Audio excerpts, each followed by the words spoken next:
When there is a group of 10 people who are thinking about one topic, obviously having similar points will be on a higher end. This is something which is unavoidable. So if you want to make sure, first of all, that your point is not being snatched by somebody else or by some other participant, what I would suggest you is to make your first entry in GD within the first 20% of time. If there is 15 minutes allotted to the GD, then I would request you to make your first grand entry within the first 5 minutes of time, which is the deadline I'm actually talking about. So if you do so, obviously the chances of your point being snatched by some other participant, okay, will be on a lower end. So that is one solution. That is first thing which you can certainly manage. Sometimes, irrespective of the precaution what we spoke till now, somebody might have already spoken your point, whatever you wanted to speak. If that's the case, I would request you to be more attentive, be an amazing active listener.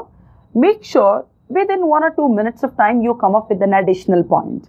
I would call it as a supporting point, because immediately creating a new point, a main point, will be very challenging. But coming up with a supporting point will not be that challenging, right? So that is one of the solutions what I would like to suggest. Second, if you are a person who has been reading newspapers, articles, you have been watching news on television, etc., then coming up with one more new perspective, one more new point will definitely not be very challenging for you. So either you come up with a new point very quickly, or you come up with at least a supporting point.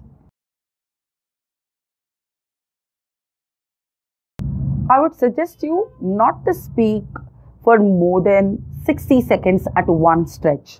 Because if there is hardly 15 minutes allotted to, let's say, 8 people, then each participant would hardly have 2 minutes to speak, right? So keeping all these factors in mind, speak whenever you can, whenever you are able to grab the opportunity assertively. At the same time, make sure it is not sounding too lengthy, which is making the panel members think that you are an aggressive person by nature. You are highly dominating personality. If you can manage that, that's more than sufficient. I would say this is the beauty of GD. In GD, there will be a lot of moments where, irrespective of you taking your own stand about the topic, after listening to other people's point of view, you might start feeling, wow, it actually makes a lot of sense. You might start actually getting convinced with the other person's point of view too. So if this is happening to you, where you are internally enlightened and you are extremely convinced with the other person's point of view, you certainly can switch over your stand in GD, which cannot happen in debate for sure, right? At the same time, terms and conditions apply. Don't keep on switching over your stand, which shows you're a fickle-minded person. You're not stable, you're not firm, right? That's not exactly the message what you want to convey to the panel members. So take a firm stand. At the same time, if there are situations like the way I explained, you certainly have the opportunity to switch over your stand for sure. As we have already discussed, GD is all about shading. When the shading gets blended with aggression, it actually takes a different direction altogether. So you're actually expected to be assertive throughout the GD, where you are sharing what you would like to share at the same time without hurting the other person's feelings. So make sure you're neither speaking aggressively, behaving aggressively, nor giving any aggressive signals with the help of your body language to the panel members. That is something what you need to completely stay away from.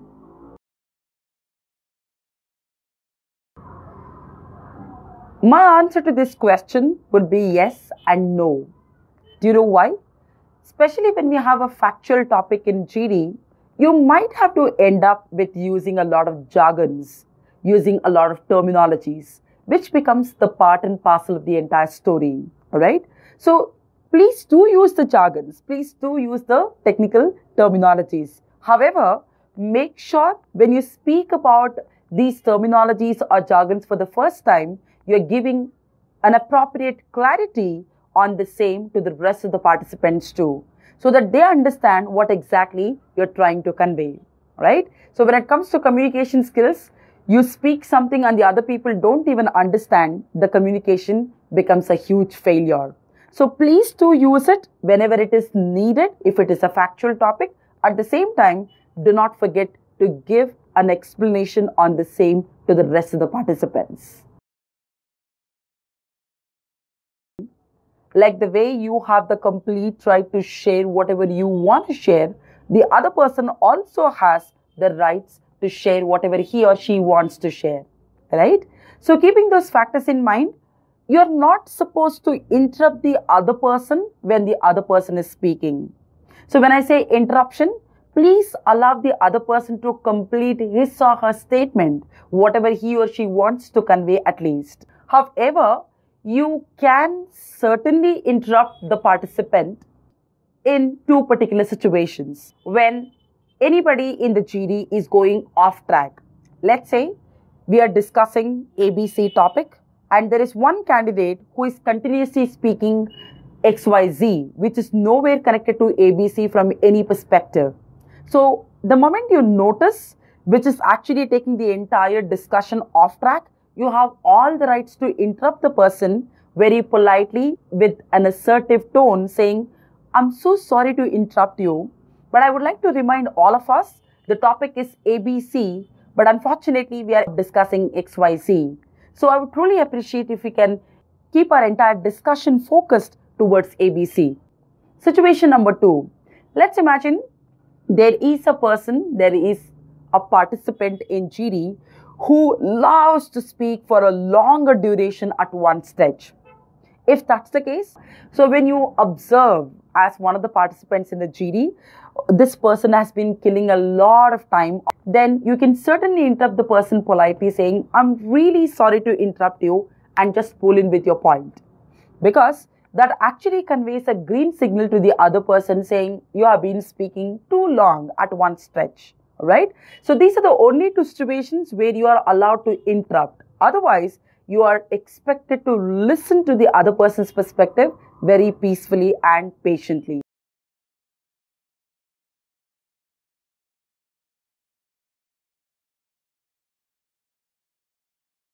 So that's all I've got for all of you in this video. I'll be back very soon with one more career-oriented topic.